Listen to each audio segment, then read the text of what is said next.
Coming to you from the Strings and Things studio in Ventura, California. I am Anne. I'm Karin. And I'm Kaity. This is the Strings Unraveled Book Club.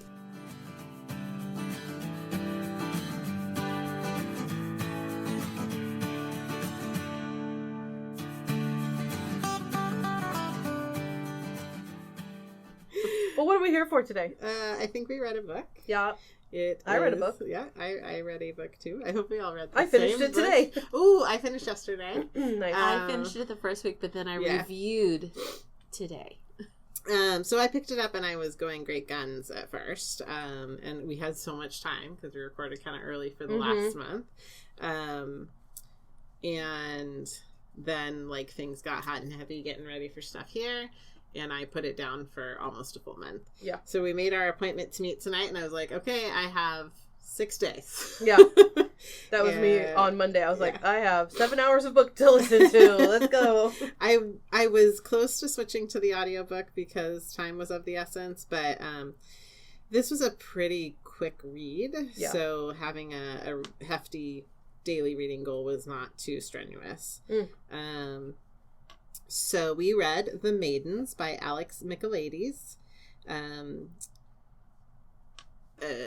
Where to begin? Let's start with, because I found several sets of questions. Like specific to this book? Yeah. Oh, nice. And it's good. Like this is a new book, but it's not like out last month. Right. So basically, why don't we skip to the ending? Okay. How do we feel about how this book ended? Oh, wait, I'm sorry. Wait. We missed something, which is I have not read the synopsis. Oh, yeah, let's do that first. Do the synopsis. And then I'd like to at least explore before the ending and then the ending. No, I want to know what you thought of the ending. And then we'll Anne's in charge tonight. She can do it however she wants. That is true. You're next month. You run it however you like, and I will follow what you say tonight. I mean, I've had to wait a whole, maybe 36 hours to ask you. Since you listened to or read the ending. Finished the ending. Right. To ask you what you all thought. So it's all really fresh with you. Right. Freshest for Katie over this morning on my drive to work.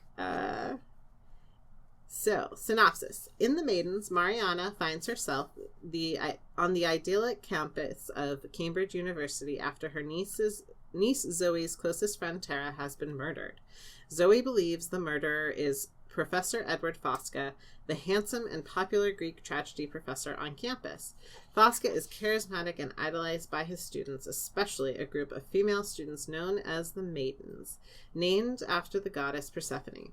Despite his alibi, Mariana is convinced of Fosca's guilt and is drawn into the investigation, which soon grows more complicated when another body is found. In this mystery involving ancient Greek rites and brutal murders, Mariana becomes determined to unmask the killer, even as she risks endangering herself. Okay. That was pretty brief. So, Mariana is our main character. She is thrust into this world of intrigue and mystery surrounding her niece, who she loves like a child of her, like her own child, because she and her husband raised Zoe from the time, or were her guardians from the time that she lost them as like a tween. Yeah, maybe 10 or... Yeah. There's something at the end about being 6. Like, she pictures She the little remembers girl. her when she was 6, but I don't think she was that young. I think she was 10 or 11 when the accident happened. Yeah. So Zoe has lost both her parents tragically as a child. Her guardians are Mariana and Sebastian. Sebastian is Mariana's husband, who died about a year before the book begins. Mariana was completely devoted to Sebastian. She is in deep grief. The other important cast of characters is this Edward Fosca, the Greek instructor. Instructor of Greek, but he's American. Yeah, he is an American in Cambridge and an outsider of sorts. Clarissa is Mariana's former instructor and tutor, they were calling her. So she was like her main, you'd think of it as a doctoral supervisor. Yeah. There's Ruth, who is also a confidant and like professional mentor. Her supervisor, right? Yeah. For Mariana. And we've got Zoe, the niece. Yep. We've got the terrible maidens, who are all pretty cardboard. Or dare I say plastic? They were the plastics. Yeah. And then there's Fred, who is a 29-year-old young man who's only 7 years younger than Mariana, but she talks to him like he is... Like he's a 14-year-old. Yeah, like a 19-year-old. Hi, Mariana. I love you. Who the other key? Oh, Morris, the porter. Yeah. And the woman who turns down the beds. Oh, yeah. Elsa? Elsie? Yeah. Yeah. She's a mood. So, you wanted to... I want to jump to the ending. Okay. How do you guys feel about this twist? So, do you want to say, like, spell it out? Yeah. So, I mean, then if we're going to spell it out... Spoilers. Okay. Well, that's the whole point of the book. That's the whole point, yeah. Did you guys read the book? Pause it right now. Stop. Literally pause right now because there's a twist. I mean, okay, so just a little groundwork. Okay. Which I imagine is why you want to talk about the book before. Not the whole book, just some context, because otherwise the ending won't make sense without... Will it make more sense with the context? Will it be a twist? Or will it... I don't know. Well, depends on how we feel about the ending. So interesting, that question, Karin. Will it be a twist? You didn't feel like it was a twist? No, I'm saying is if you don't have context from the rest of the book, because the ending is so different. Well, only the people who finished reading it are now listening. Yes. That's true. So unless you still have snuck in here and then pause it on now. It's your own fault. That's on you. No context for you. I knew that there was going to be a twist. Right. That's I didn't know quite how twisty it was going to be.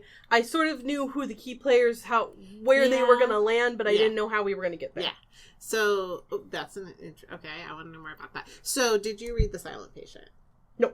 And you did? I did, and I totally forgot. You forgot? Oh, wait.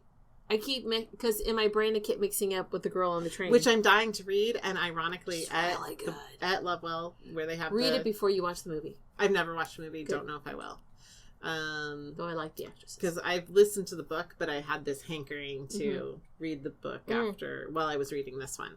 And I go into the coffee shop, and in there, like, take one, leave one books is like almost like an unread copy of The Girl on the Train. So is that the same author? No. It's just same genre. Same kind of psychological thriller.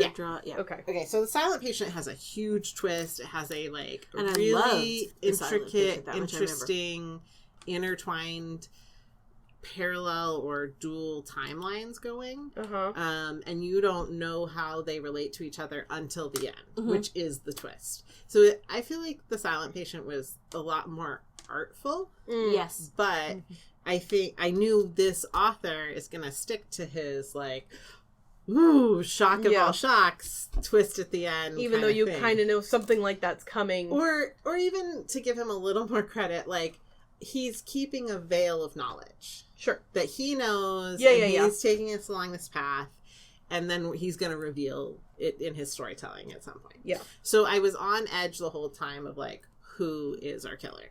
Yeah. So that meant Fosca was not. The book leads you to believe that he is, too obvious. but it's too obvious because the tagline of the book is Edward Fosca is a murderer, and then it's like we spend the whole book trying to figure out is he? So it's like, well, he's not gonna be because he's an obnoxious it's a little twat. Too like red herring, you know. I mean, and he is a disgusting human being because when Mariana loses it and starts beating on him, like he is smiling while he translates this card that says that her death is imminent and her, like, blood is gonna gush from her neck. He's not concerned at all. No! If he didn't write it, he might be a little concerned. Like, oh, what a horrifying... Of all the beautiful Greek things that could be left for you, with this horrifying message, to which there is no nuance to the meaning. Yeah, exactly. You're gonna die.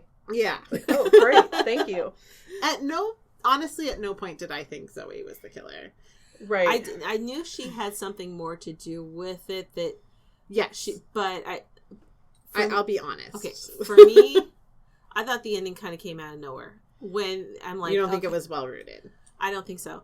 I mean, her yes, but the whole storyline between her and Sebastian, I thought was just like, okay, this feels like a cheap party trick. It felt like it was out of nowhere. I wanted Sebastian did not like to it. reappear. Honestly, I knew there was something not like right he faked with his her death. like memory of Sebastian, because all that she know, like he was like the best thing ever. Yeah, we're only ever hearing from her perspective, mostly that he's the best thing ever. But I didn't expect that. He's a disgusting child molester murderer. Yeah. Well, if you didn't listen to the book, there's two narrators. There's a female and a male. And the male narrator is reading the passages from the letter that is sent to Zoe. Why it makes you the narrator. But I thought the male narrator most of the time was Fosco. But it doesn't make you think that, because he has a British accent. Yeah, and Fosco's American. And I was like, why does the narrator have a British accent if they want me to believe that this is Edward Fosco? Because he's like, I grew up on a farm. And then Edward Fosco's like, I grew up on a farm. And it's like, no. Okay. I thought Fosco was faking the American accent. No, he's from America. But he could have been faking... I thought he was faking that and that he really was British. No, he's American. I know he says he's American, but... but I don't know where you... Okay, killers are liars. But he's not a killer. Well... But they make you think that he's a liar, so it's possible he's like got this persona of American to throw people off, but really he's a British killer. I always understood that the journal writer was a man. I always understood that. So I knew... And he has a male voice. Yeah, that the journal writer could not be anybody except a male character. Sure. I actually really liked the idea in my head, because I understood at some point that Zoe was in on it. As soon as Zoe appeared with a second postcard, that didn't make sense to me. Because each of these murders had been one at a time. I mean, we don't know at what point the women got their postcards, but when Zoe also appears with a postcard. And Zoe also disappears for a large portion of the novel. Yeah. And she would have been more ingrained in the story if it wasn't going to be a twist at the end than it was going to be her. You know, she would have been more involved in it. And then when you find out different parts that, okay, she comes off like she's really super sweet and traumatized to her aunt, but then you find out she wasn't so nice, and that she really was part of the inner plastics. I mean, yes, I don't want to portray her as, like, evil, you know, because she does murder 4 people. Yeah. But she's under the control of somebody who sexually abused her for her whole, you know, adolescence and childhood. 4? Isn't it 4? Or attempted 4. It's at least 3. She tries to kill Fred. Yes. And she tries to kill Mariana. And at the end, when they're talking about her, like, psych evaluation with her therapist, he's saying, like, you know, she's 2 different people. You know, that the Zoe that loves you and is your niece is in there somewhere, but she's, you know, there's also this person who's, you know, completely broken because she's been under the control of her uncle. But her uncle's been dead. Yeah, but only for 1 year. Yeah, but the damage is done. Yeah. Wait, what? Well, the uncle's no longer an influence on her life, but the ghost of him is. I mean, because I mean, she's still been grooming her since he became her guardian. Yeah, since she was 15. And it's true, but the effects. That's when the sex was. That's true, but he was probably grooming her since you're right. Because if you look at his life, that's when his abuse was the worst, and I think there's parallels for abusers where they... Well, I can see it. I can't say that his influence is not on her, because his influence is on Mariana. Yeah, so... Or at least this image that this fairy tale that she built up in her mind. Yeah. I have to say my most favorite part of the book does not speak again to the quality of the novel construction. But I appreciate that he is world building in his creative cadre of storytelling. I don't know. When she sits down with Theo and I realized who Theo was, which is one of the main characters from The Silent Patient. Oh. I didn't know that. I didn't connect. And then I started remembering, like, his interactions with Ruth, because they share the same supervisor, and that's all kind of haunting. So my favorite part of the book is the part that took me completely I was wondering at that point why we were introducing a brand new character so late into the novel, because I didn't know that he was another, from the other novel. That would make more sense. I would say that he has, merit for being introduced at that point, because he has importance later in taking us all the way through to the epilogue of... But he doesn't necessarily need to be in the book. No. No. But it's interesting that he was a character from the first novel, so I could see why he would do that. But I mean, I'm sorry, Alex, but The Silent Patient was much better than...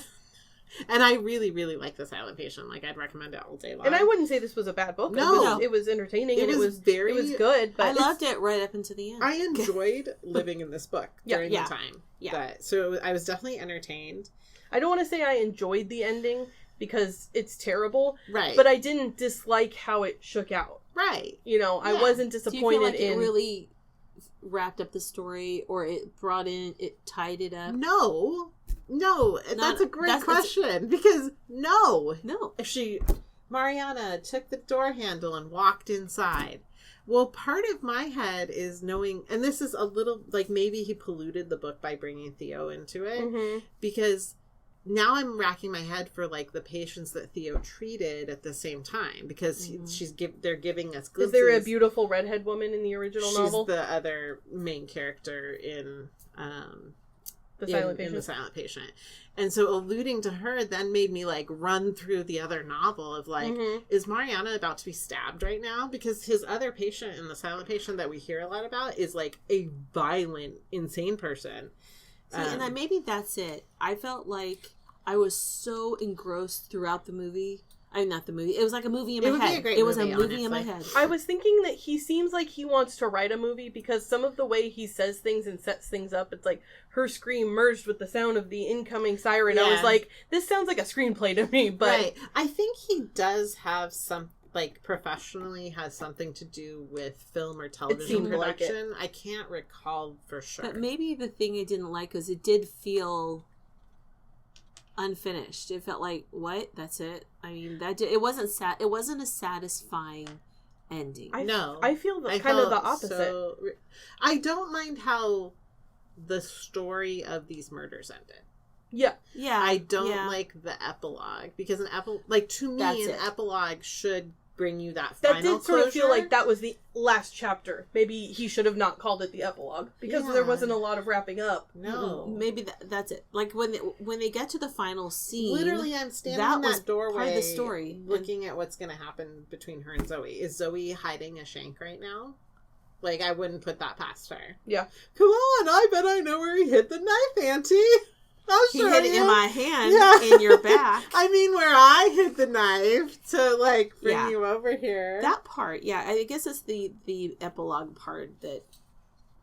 One of the things I do appreciate about this author, and I would say it's consistent across his work, is he's very illustrative of women not being believed when they have every right and need to be believed. And you do feel... At least I did. I think he did a good job of making you want to trust Zoe. Yeah. Because she's young and she's impressionable. And so I didn't throughout most of the novel suspect a lot from her, because I was like, well, yeah, why wouldn't you believe your niece? Of course she's telling you the truth. And we all get, wrapped up with, like, trying out groups of people and finding out they're not for us. So you just figure Zoe is this, like, young girl, trying out a group of people. She's beautiful. She, of course she'd be looped in with them, and then finds out that they're not her quality people. Like, and so that actually, like, endeared her to me. Yeah, I agree. Okay. I totally agree with what you both said. Time for questions. Okay. What was your impressions of Mariana? How did the tragedies of her life shape who she is and how she approached relationships? Why was hosting group therapy sessions the right outlet for her? I think Mariana, like, my impression of her is that she is a very fragile person. Yeah. And doesn't have a lot of strength to stand on her own 2 feet. Like, exactly. I don't think she could handle one-on-one. therapy sessions, and I don't think she has the self-control to maintain boundaries, as was shown in the beginning. She really should. She goes, I know this is wrong. I shouldn't be helping this guy. I'm not his medical doctor, but she can't help herself. Well, that, and so her father was a domineering, overpowering, perhaps psychologically abusive person. Mm-hmm. And so that tendency is to make yourself small, to hide. And so, I don't think that she has presence to take someone through one-on-one She even therapy. says that to be a good therapist, you have to be in a group. You almost have to be invisible.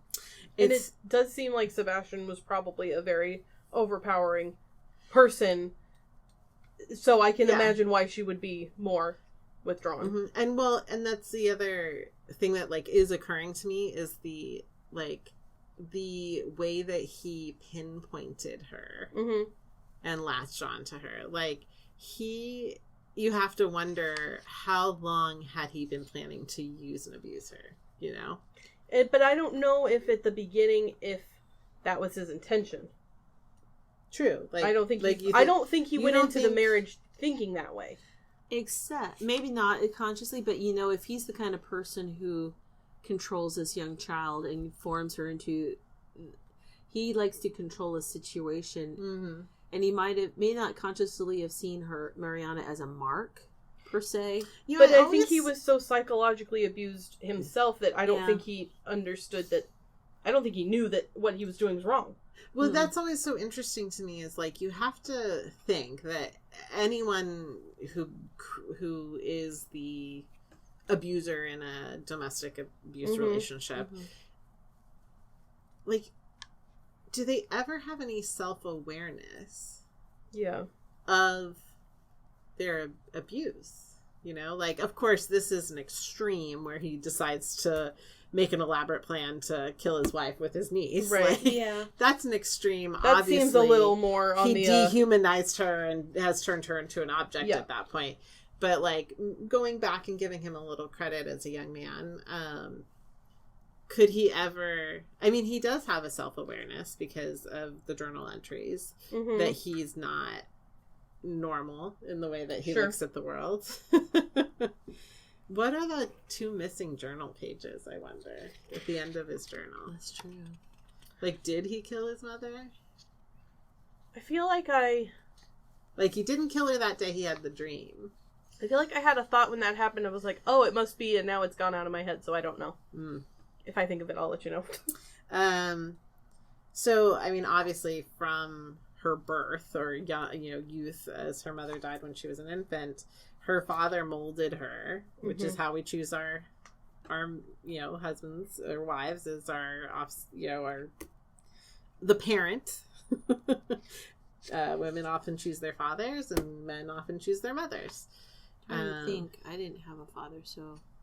Well, so you got a clean slate of choosing Jim. So it's all on me. I got no one to blame. Yeah. I love him. He doesn't listen to this, but just in case. I think that my husband and my father couldn't be more different. Isn't that funny? Yeah. I say this to my husband and he doesn't take me seriously, but my husband and my father would probably be best buddies. If they'd known each other, they'd run off and have a bromance, and my mom and I would never see them again. But it's all the good things about my dad, all the public good things. That's what Kevin is through and through. So he did okay. It's a weird thought exercise to have to go through, but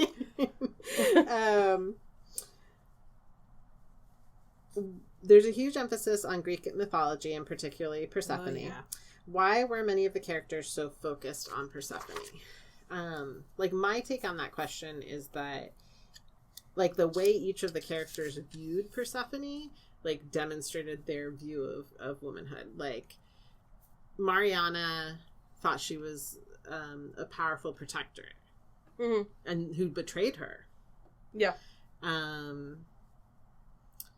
Fosca looked at Persephone as a sexualized of course he did. play toy. I mean, Yeah. to be used and enjoyed to his pleasure and aggrandizement, which is how he treats the women around him. But I mean, there's some sort of parallel between Mariana and Zoe and the mother-daughter in the Greek mythology, because the daughter is the goddess of death, right? Yeah. Zoe kills all those people, you know? Yeah. I think it's a parallel of them. I guess I don't give Mariana enough credit to be Demeter. Well, yeah. She doesn't have enough. I also thought it was really interesting the way he plays with, like, the metaphysical and, like, the scientific. So Mariana is focused on, like, science and figuring this out and, like, ABC. This is how the brain works. And very logical. What's his name? Fred. He's like, we're going to be married someday. I just know it. I have a premonition. I'm psychic. And then she sort of falls down that path when she's thinking about, like, she, prays to the goddesses and maybe they're punishing me and, like, is this isn't real. This isn't real. Like, she goes down that path and thinks about it for a minute before she steers herself back to be like, no, that's silly. That's a really interesting thing to point out, is that dichotomy of her, like, logic and linear, and then... But the balance between the two that exists, that Fred's on one end of the spectrum and she's on the other. And I do hope they get married. I know! Because I really like Fred. I liked Fred, too. And after I, like, understood that he wasn't lurking in the forest to help Zoe. Yeah, exactly. For a minute, I was like, wait a minute, Fred. Yeah. I thought that, too. I thought... Oh my gosh. Well, was we it? did No. tune in that someone who was interested in Mariana was teamed up with Zoe, and that wasn't real. Right. His love for Mariana was not real. Yeah, I thought Fred was pretty sweet. And then creepy, and then sweet again. Yeah.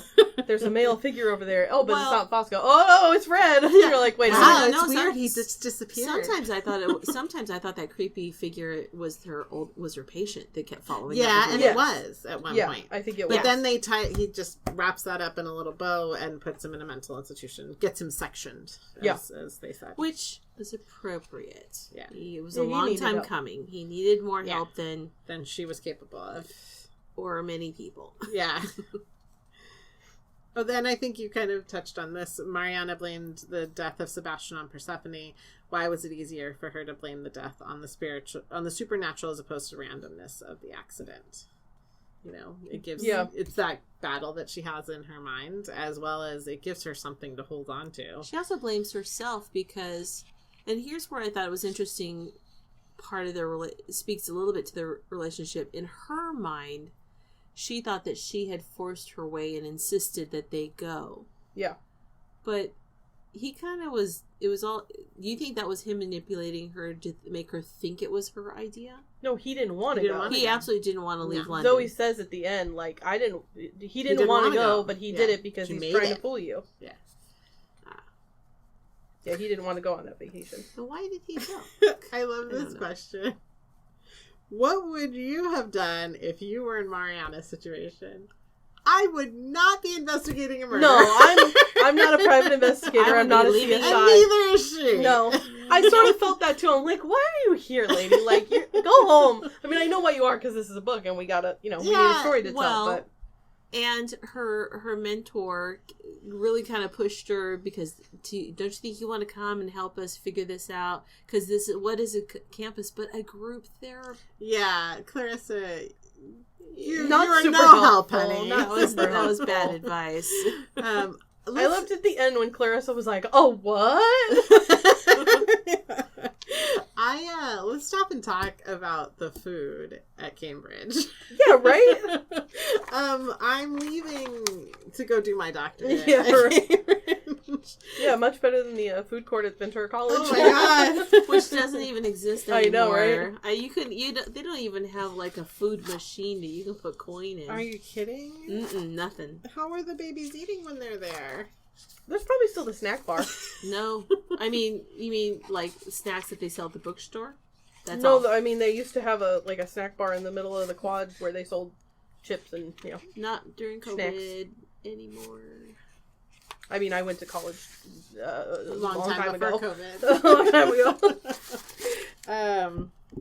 I found this one website which I think is really cute, and I think I will want to look for them again. It's the title of the blog post is "The Maidens Book Club Questions and Food Ideas." The website. You're gonna serve me really raw lamb? Yeah, which really grossed me out. Shoot, I don't know where the website went. I would have just said, "I'm sorry, I don't eat lamb." Yeah, the better. I like lamb. I do not like lamb. It's gotta be cooked right. If you cook it wrong, it smells. Yeah, I like lamb. That's fine. I have a whole section of my family who doesn't. So then my brother gave us his 4-H lamb. And we have a freezer halfway full of lamb. Nice. There's a lamb that's so I don't. I'm happy for you. It's a 4-H lamb. What does that mean? 4-H. The kids raise the lamb and then they sell it for. It'd be like eating Bambi. We had a 4-H the turkey. children don't eat it. Because there's. I don't know if this is a lie, but like when I was 11, we got part of a 4-H cow. A steer? Yeah, and it was so good. But we met him at the fair that year. His name was Curly, and I like had a hard time until I started eating dinner that night, and it was really good. This website is Book Club Bites. Okay. So Google that if you're interested. But she has a whole bunch of food suggestions by chapter. So part 1, chapter 9, Mariana meets Fred on the train. Bananas, grapes, apples, and tea. So this is what you serve when you're discussing each chapter in your book club? Yeah. Part 2, chapter 4 or 24, Mariana speaks with the betters, biscuits and tea. Part 2, chapter 5 or chapter 25, Mariana buys Elsie chocolate cake in order to talk to her. I love that scene. Yeah. I love that they describe that she has chocolate cake around her lips, mouth, like a little kid. I mean, like, that's probably good chocolate cake, too. She knew exactly where she wanted to go. Part 2, chapter 8 or 28, Mariana takes Zoe to a French restaurant. The other alternate chapters must be, like, when you're listening to it. Mariana takes Zoe to a French restaurant, Rose Champagne. I love that. I've always been fascinated with that since An Affair to Remember. Another is Mariana and Zoe have lunch with Clarissa. This is the one I'm thinking of. Pheasants and pear poached in wine and poached salmon and vegetables. Yeah. And then there's something about, like, she was going to have toffee pudding. Aren't they just, like, the cafeteria? Yeah, I'll go plump for toffee pudding, is what Clarissa said. Poached pears. I'm like, what the hell kind of place is this? Mariana has dinner with Edward. You know I want to make all that stuff. stuff We just talked about now. that. Poached pears and the pheasant. And then the meal after the lamb sounded good. Mariana seeks out Fred, chips and malt vinegar. That sounded lovely. The fellows buffet with Clarissa for breakfast. Scrambled eggs, bacon, sausage, bread, and pastries with marmalade. Yum. And kadgiri, which is haddock. Kidgeri. Haddock, eggs, and rice. Which I probably enjoy that. Sure. Yeah. So I thought that was a cute website. It would be fun to look more. Yeah, I like that. Book Bites? Book Bites, yeah. That sounds good. I'm going to look it up for our next book when we get there. Yeah.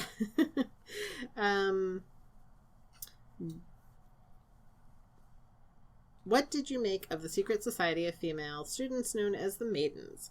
Was it an act of power control for Fosca? No, thank you, and yes.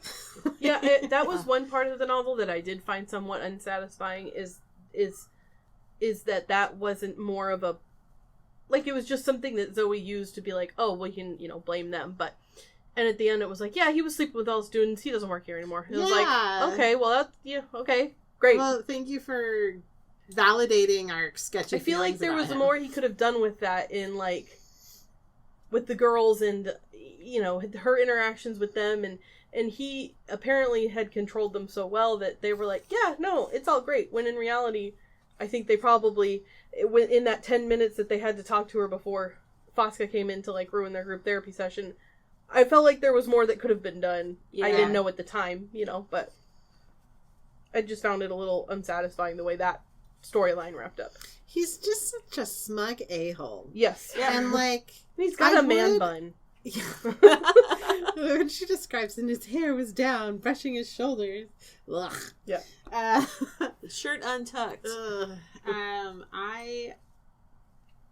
He's just so gross because I'm remembering like he's dressed to the nines for their dinner. Yeah, he's wearing a bow tie and like. Okay. Well, I don't get to dine with such a lovely lady. Like, gross. Ew, skin crawling. Yeah, he was gross. And so she's falling for it too a little bit. Yeah, and she's like, because she hasn't had anyone notice her for a long time. Well, that's not true. Fred. Well, and Henry notices her all the time. That's true. It seems like there's this age thing too. Fred's on the younger side, and Fosca's, and Ed's on the older side. Yeah, Fosca's significantly older. Similar. I thought it was like mid to early 40s. Well, she's 36, so probably an equal age distance on either side. What a choice for bookends. Ugh. Ooh. Fred, all yeah, day. But Fred. I vote for Fred. Yeah.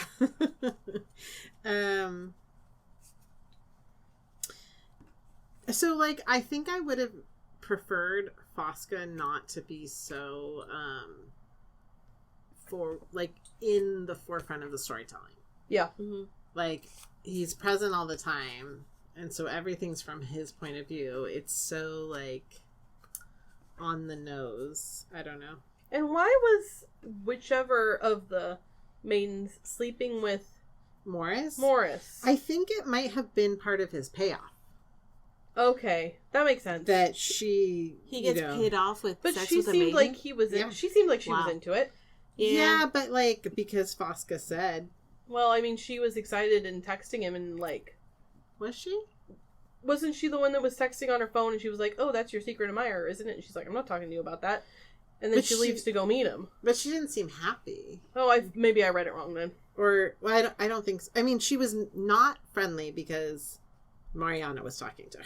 Yeah, that's true. But I still got the sense that she really had a thing for Morris or whatever his name is. Serena? See, we don't. There wasn't that much there. So I'm not sure why that was there. Right. I'm not sure why. It's a little a red herring. Yeah, I guess so. And good on Mariana for being able to climb a wall into a cemetery. And she was there already, so why not watch the whole act? Right, yeah. It's like, okay, look. I mean, you can't leave without being seen, and you don't want to be rude by interrupting. I felt like it could have been enough if it was she saw Fosca pay him off. Yeah. And that could have been enough for me, but okay. That was just a weird part. Yeah. I just am not sure why. Nope. One of his friends said, "You know what this book needs? A sex scene." Yeah. Gratuitous. Not that there's not already a lot of implied sex in this book. Yeah. Yeah, I was cooking dinner and I didn't have my headphones in, so I quickly found my headphones because I couldn't really have that scene as it was described and have my mom-in-law walk in. It was, of all of the sex scenes in books I have read, it was pretty tame. Yeah. Yeah, but it's not the kind of thing. Well, no, I mean, I understand. You're thinking about it now. Well, no, I was just thinking of, like, what am I going to say right now to, like, ham it up, but it's right. It's gross and creepy. Yeah. Yeah. Because, I mean, it has all of the key, like, gross and creepy things. There's a voyeur. Yeah. As much as that she is an unintentional voyeur. They're in a graveyard? It's pretty... In a graveyard. Because, like, I think she says something about it seeming mechanical. Yeah. And that's where I'm, like, hesitant to say that Serena was into it. Yeah. Because that's kind of sticking in my head. So why couldn't she say no? Because I think it's part of the payment. Yeah. She wouldn't say no because Fosca wanted it. Perhaps. She did whatever Fosca. Okay.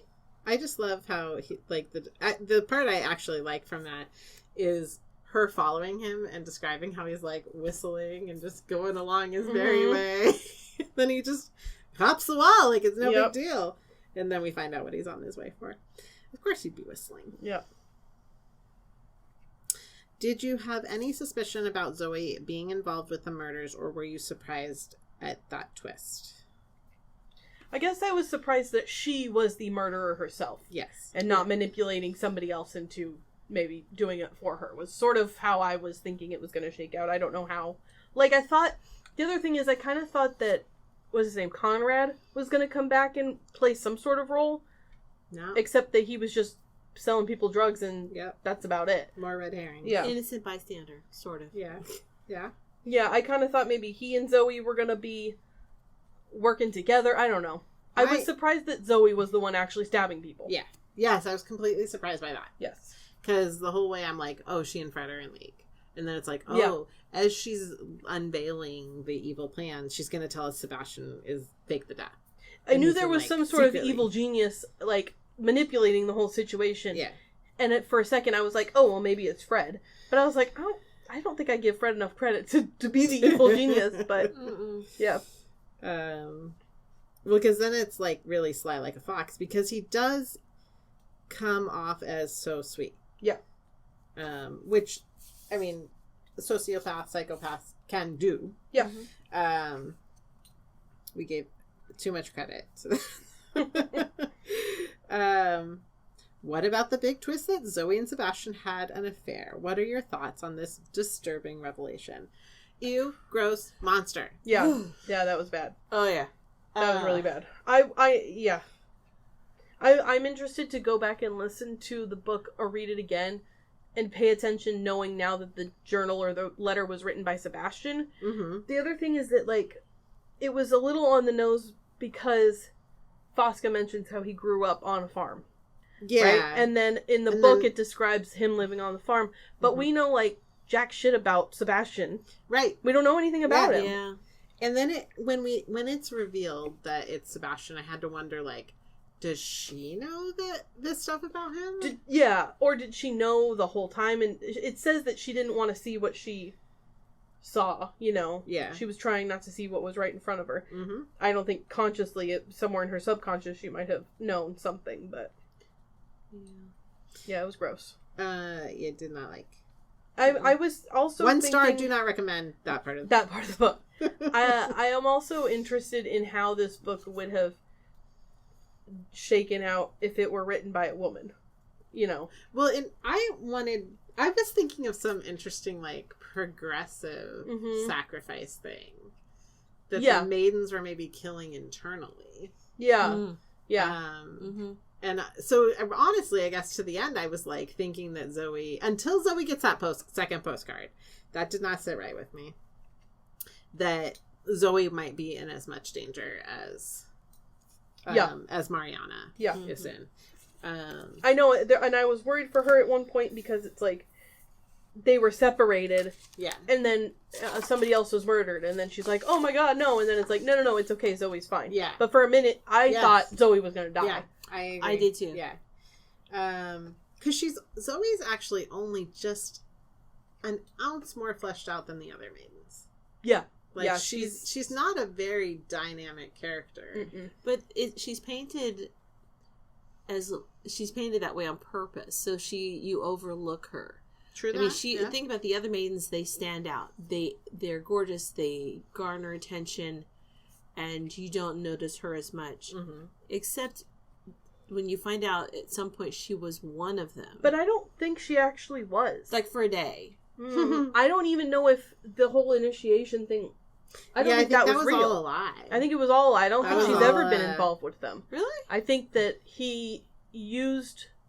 Sebastian used them as his, like, red herring. So the whole plan was centered around them as, like, look over here, look over here. I don't think she was ever involved. Because they do mention that... he knew her... I'm trying to figure out the timeline. Sebastian was alive when... she was there. When she was at college. She's been in college for a few years. Because they talk about a memory of Sebastian and Mariana teasing Zoe about her having a crush on the American teacher. Yeah. So now we know Sebastian zoned in on that. Yeah. Of course he would, because he's probably a jealous monster. Very possessive. And here's the 18-year-old, 19-year-old girl talking about her, or however old she was. Her handsome professor. Yep. Yeah. Can't have that. Yes, gross. And maybe that's some kind of illumination into Sebastian too, is that maybe that's why Fosca was so front forward in the storytelling, is to show us like a mirror, or like a to kind of illustrate what kind of person Sebastian is. Maybe Sebastian was a similar, like his true self. Yeah. I mean, one of them's a pedophile. Yeah. You know? Well, and I mean, well, those girls are women, actually. Yeah. They're just young. Yeah, it's still, I'm not saying it's not creepy. Yeah, but I'm not saying it's inappropriate. Yeah. They're still like half or less than half his age. Oh, but they are women. They are legal. So let's, okay, they're legal. I don't like infantilizing grown-up people. I understand, but there's a worldview and maturity difference between someone within a big age gap. Well, like that. The thing that I will get behind is it's the power dynamic idea. Yeah, it's not that it's not manipulative. Yeah, like they are probably in their mid-20s because this is doctoral programs. Oh, so very true. They're probably in their mid-20s, and so they are much younger than him. But they are, when you're in your mid-20s... But they're not, like, fresh out of high school. Yeah, right. But the power dynamic is the bad and man. It's also so creepy because he's sleeping with all of them. Yeah. And I can't imagine that they don't all know that. Right. And that's really creepy. Yeah. And it's not like they individually feel special, like, oh, I'm the special one, but they all... It's like a cult. Okay. They're all in on it. Yeah. It's one thing to share dresses. It's another thing to share your lover. So yeah, it's gross. Gross. Okay, it's not for me. Let's say that because there are perfectly normal consenting adults. That's true. Like that is true. Let's not kink shame. But it's not for me. In this dynamic, it is weird. Yeah, this is a no bueno. This is more cultish, and that is not okay. Yeah. I don't know that the girls were really all that consenting. Because there's even the power dynamic between them. You don't want to be the one that's out. Wait, when are you a consenting adult then? Like, I get frustrated when it's like you have these adults. Like, why are we dishonoring their consent? No, I'm saying at some point, what are they doing it? A couple of the girls seemed very uncomfortable with it. And like I didn't read that. Give me a point. Give me an example. I thought Serena was. Can you give an example? I'll have to look it up. They all stand behind him the whole time. Yeah, like you do behind a cult leader. But but the members in the cult, when they are brainwashed, are consenting as well. Yeah, for the most part. I mean, it depends on the cult. I'm assuming, but I've never been in one. Thank goodness. It's not that they're not brainwashed or manipulated. That's all valid. There's an aspect of being manipulated into consent that is something to take into account. Yeah. And it's not that they're not into it, because I think that they are. They're into it. I don't think that they're not into it. But it's upsetting to when you watch from the outside. Yeah. Yes. And you, especially Serena, like I can appreciate your soft spot for her because, like, as we have settled on the idea that maybe she was offering that's weird. A payment, like, that has to be demeaning to her, you know, in a normal psychological assessment. But we've all had those boyfriends that took us on the bad journey. We were like, why did I let him do that? Or why did I agree to that? And it's like, oh, my self-worth was kind of devalued there. If you didn't, good job. We find out that the letters from the killer's point of view were from Sebastian writing to Zoe. Why do you think this was included? Well, we wouldn't know anything real about Sebastian if we didn't have that. But we didn't know anything real about him 99% of the book. Until you find out. Until you find out that it's him. It's a secret glimpse into the killer that you don't know. You know that that's probably the voice of the killer, right? Yeah. But it's giving you... Oh, but then again, it wasn't. The mind... But what's it? I don't know. I feel like it gives you kind of a glimpse into the psyche of someone. It's also a red herring. You know? Yeah. Because they present it to you like it's Edward speaking. True. At least that's how I interpreted it. I thought so too, except that he was British. The speaker. That's what I know. My brain kept trying to wrap around them. Like, wait a minute, he's American. He's British. He's American. They say he's American, and some of his words on the edges, you hear a little bit of the British accent because it's easy to get, Yeah, when you're to have the accent affect somewhere. You if you live somewhere. Yeah. So, do you think that you guys were maybe sharing in Mariana's point of view when you were listening. Yeah, 100%. And so you were able to like carry on through the book, still strengthening her point of view when you listen to the journal entries and you're thinking, it's Fosca. Even though your other side of your brain is like, but it's not. I know. It's this is a terrible book if it's Fosca. and at some point I couldn't remember during those chapters if he ever, well, he didn't murder anybody, right? He's not a murderer. No, but I thought he was a manipulator, that he manipulated others to do the murder. Well, I'm not saying that. I'm just saying I wasn't entirely sure that it was Fosca writing it because, number one, I didn't think Fosca was the murderer, but then I thought, well, maybe it is him writing, but I don't know why we're hearing his perspective. Right. Yeah. I definitely thought it was him most of the time. But you never thought he was the murderer. Exactly. Right. And I didn't know exactly why we were hearing so much from him if he wasn't involved somehow. Yeah. But it wasn't him anyway, so. Nope. Why was it included? To boggle our minds. Yeah. There was some mentioning on how one's childhood directly impacts how they are as an adult. So a childhood full of trauma may lash out as an adult. Was that a reasoning behind Sebastian and Zoe's actions? Yeah. Yeah.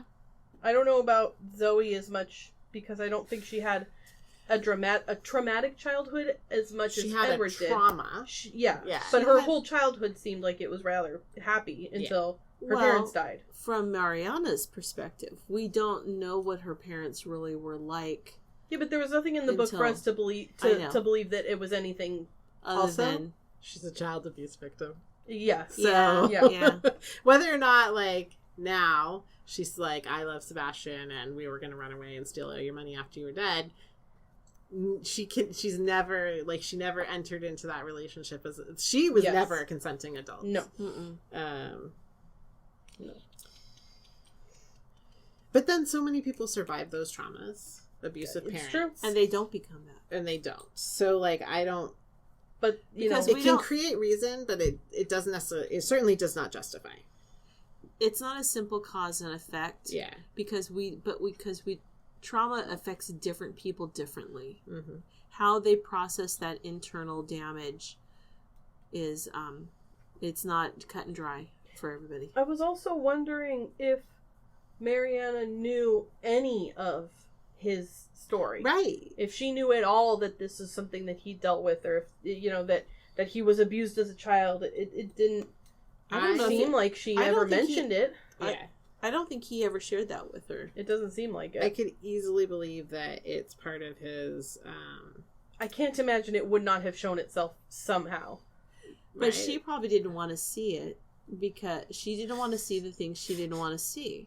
Yeah. Like, he murdered her father. Yeah. Well, Zoe murdered the women. Sebastian was the mastermind behind it all. Is Zoe a victim, complicit, or a mixture of both? She's a victim. Yeah. Yeah. At the end, Mariana is struggling between the two and wanting to put all the blame on her and never want to talk to her, never forgive her. But what's his name? Says Theo. You have to remember she's a victim in all this. That struck me a little strange that Mariana, a trained psychological professional, would never have had the thought, as soon as she found out what Sebastian's behavior to her niece was, would have only viewed her as a complicit. But it's different when it happens to you. Oh, sure. It's too close to home. I guess. Lots of people have blind spots, and she had this fantasy world with Sebastian that for her to admit that Zoe was a victim would mean that her world was wrong. And there's a reason why you don't go to a therapist in your family. You know, like if True. you don't, as true. A therapist, you don't treat anybody within your family or your close friends or anything like that. There's a reason for that. It struck me so strange that she had to have an exterior voice say that to her. But I mean, of course, you're right. Too close to the center. Mm-hmm. What role did Fred serve in this story? Comic relief. Sure, or I have to say just another red herring. But I also felt like he served as, like, somebody that Mariana could turn to. A tether to her. Yeah, somebody she felt like she could trust for whatever reason. And somebody that she's like, I figured something out and nobody's listening to me. Hey, I'll call Fred. He'll listen to me. Yeah. And he'll help me. And he was into it. Sounding board. Yeah. And I got the feeling... He was into it. He was. He was very into it. Oh. What were you going to say, Karin? That... Oh, I lost my train of thought. Totally derailed. Oh, well. Move on. Okay. It's contagious. Sorry. If you read The Silent Patient, did you notice the appearance of Theo? Yes, very distracting. But I also was, like, thrilled by it at the same time. Of like, oh, here's Theo. And she recommended him to go work there? I was wondering at the very end, I'm like, why do I care what this lady looks like? Like, a beautiful redheaded woman. I'm like, okay, why are you telling me that? Okay, great. Is this the author acknowledging that his first book was better? And yeah, he's like, I also wrote that book. Remember this book I wrote? It's like when people meet, like, I need more sales from this bestseller. Or so go and read it. Or I want credit for all my children. Yeah. Like, people meet me with just Bella around or something. It's like, I am the mother of 3. I have 2 more. I have invested 2 decades already into parenthood. This is not, he just wants credit for it all. Yeah. Like, just in case you're not enjoying this book, there's this other great one I crafted. What happens next for Mariana? Is she going to try to maintain relationships with Zoe? Will she stay in contact with Fred? I think yes and yes. Oh, well, at least I'd like to think yes and yes. Yeah. I don't know about Zoe. I think that she, at the end, realizes, like, this professional is right, and maybe she does deserve a chance. But then I also don't know why she wouldn't listen to him and wait to go in with him. Yeah. That was a little strange. He's like, wait right here, and I'll be back in a minute. And she's like, no, I'm gonna go in this door by myself. That's why I'm, like, really trepidatious about what happened on the other side of that door. Yeah. I don't know if he's setting it up for another, leave it open-ended, but... Yeah. I'm not sure, like, it just... When you know Theo, it's it just really left me unsettled. Mm-hmm. Yeah, that's all. These are kind of all similar questions from the book bites. It was refreshing, actually. There is a lot of questions out there, so this must be a very popular book. Yeah, as opposed to, like, sometimes you go hunting for questions and it's just the same book club. Well, there's something to be said about, like, a debut novel, which we've read a couple of, and a follow-up from a bestseller. Like, those are going to get more attention anyway. Oh, yeah. I'm glad I read this book. Me too. Yeah, it was a good... It wasn't my favorite. I'm glad you read this book. I did enjoy reading it. Yeah. I think one reason is because I have mentioned it in the last, 3 episodes of the podcast. I have been watching a lot of CSI, and so I sort of felt like in the, mystery solving, mood. Yeah. So I'm like, there's no way. That's too obvious. There's gonna be a twist at the end. Who's that person? What's the reveal? Anybody that gets introduced in the 3rd act, I'm like, I don't know about you. So the whole procedural way that it was crafted, I was like, I know how this goes. So there's a lot of stuff about Greek tragedy theatrics, though. Oh, So I was wondering, do you guys know anything about the structure of Greek plays? Because I'm wondering if the way he structured the novel had anything to do with it. I mean, it turns out to be a Greek tragedy itself. Right. But no, I don't know a lot about that at all. I'm going to go ahead and say I don't know anything about it, actually. Me either. But I was wondering. Nope. Those stupid girls. She had to do that because that was her fulfillment of becoming a tragic hero. Yeah. That's the voice I heard in my head. I liked it. That was pretty good. Even though she's a British doctoral student. Right, and not a 16-year-old girl from the Valley. Whatever. So I'm glad there's gotta be a Becky in there somewhere. Probably. Oh, that's what she calls the dead ones.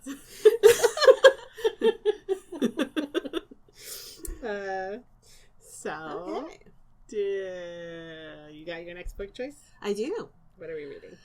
I chose a book that from an author I have never ever read before, and the book came out in November, so I'm pretty sure neither of you have read it. Okay. And it's historical fiction from an author who's known for her romance novels, which is not a genre I normally ever read. I mean, if it's romance with a zombie. You mentioned to me what the author was, and I was like, Okay. You can't see the face I made, but it was unexpected. Because it's so not... I was like, this is something I would read, Karin. So I think you're going to like this. Oh, I'm sure I will. This is taking a funny twist.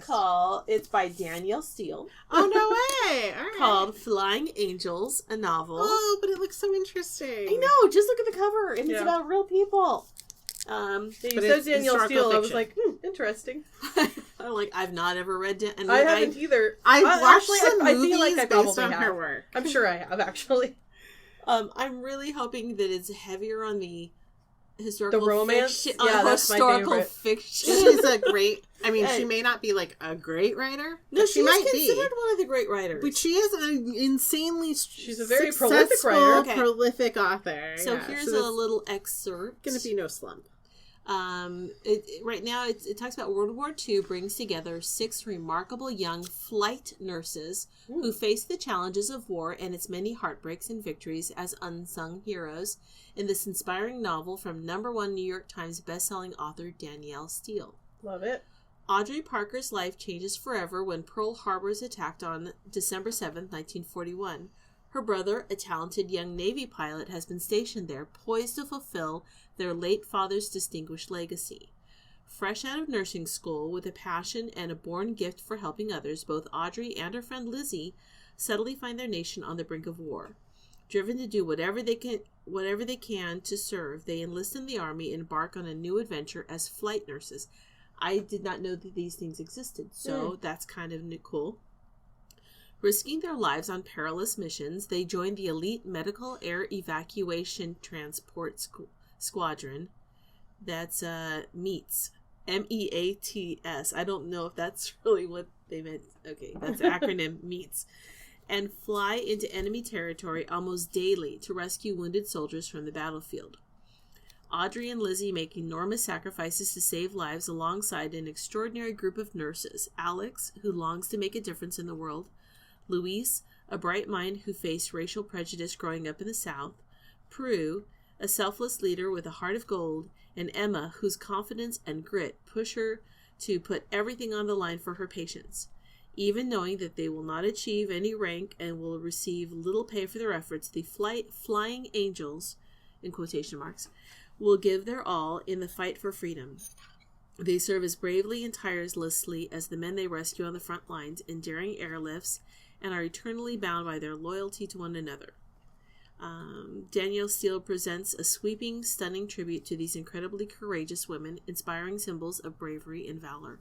I love the color. I love the cover. It's like this colorized black and white photo, and the camaraderie. Anything that has women pulling together to do things. And I know it's not very feminist of me, but I'm like, are they gonna fall in love?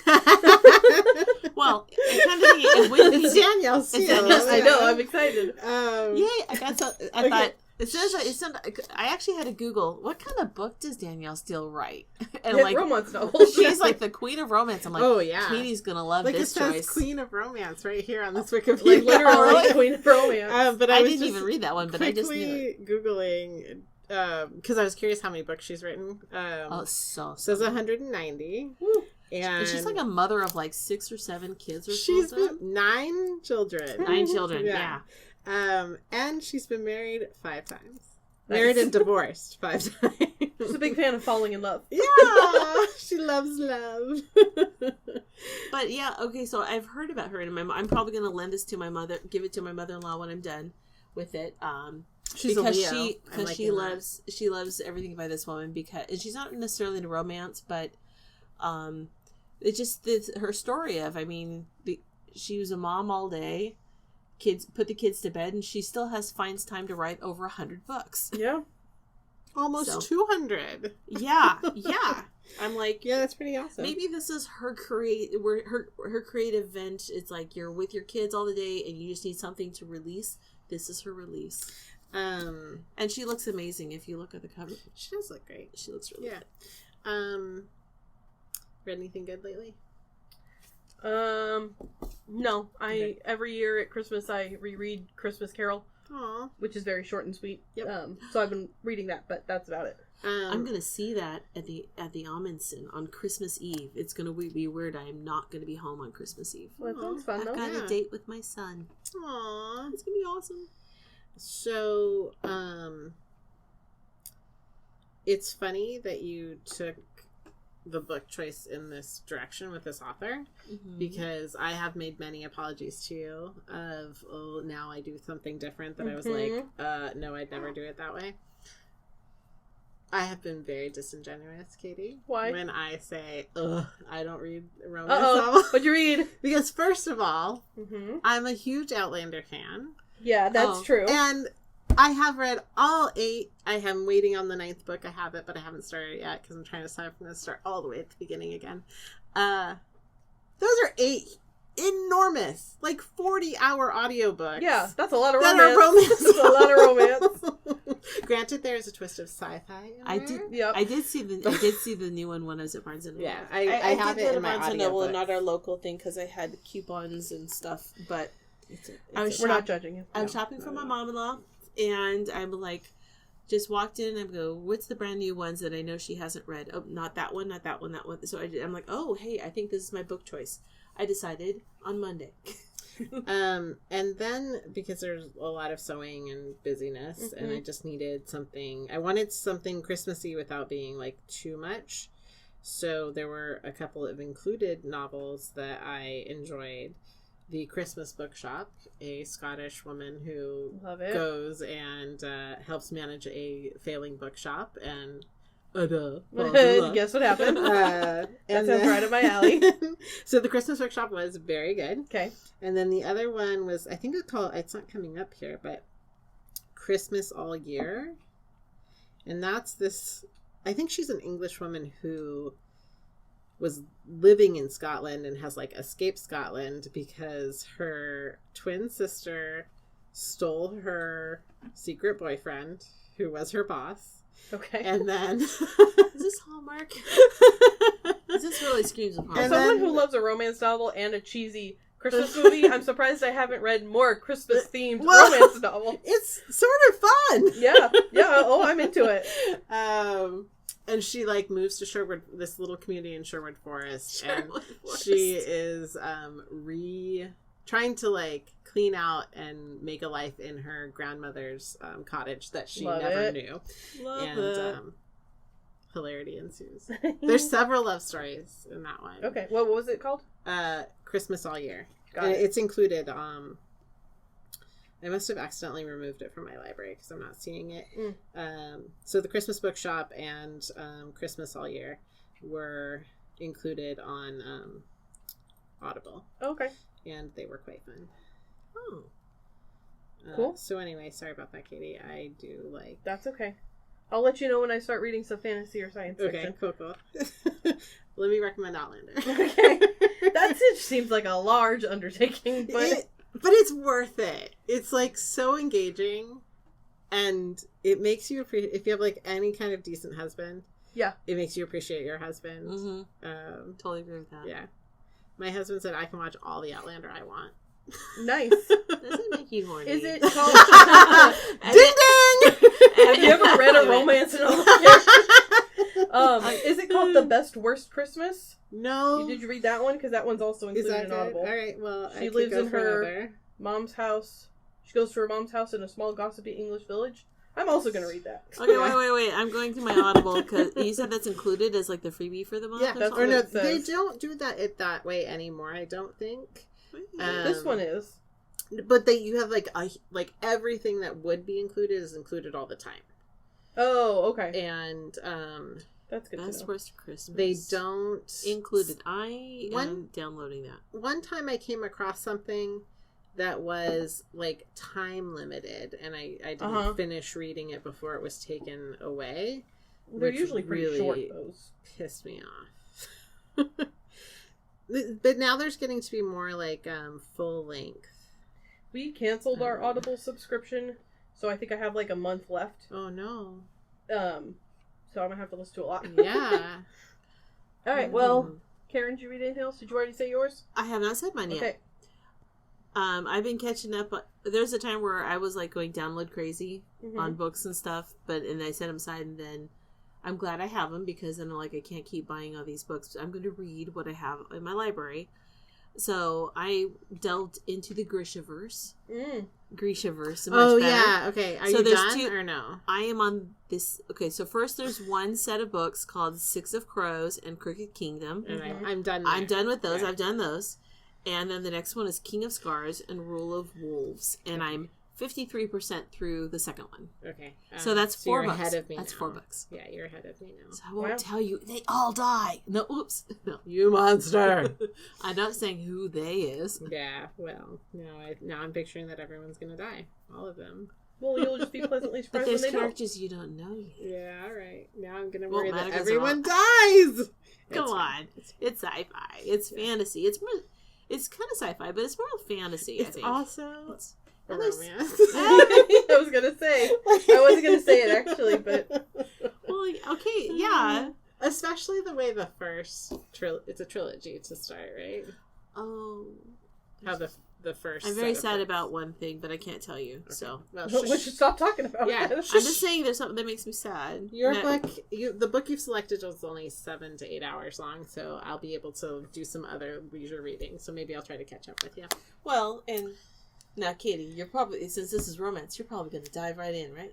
I'll probably still save it till the very end, but so yeah. Well, I'm so gonna I've got this Christmas junk first. Oh, and the print is nice and good size. It's a little on the big side, but you know what? Danielle still writes for older ladies. I was just say she's big 74. print books are probably her go-to. Yeah. Well, and with my new glasses, I'm like, wow, that really is big.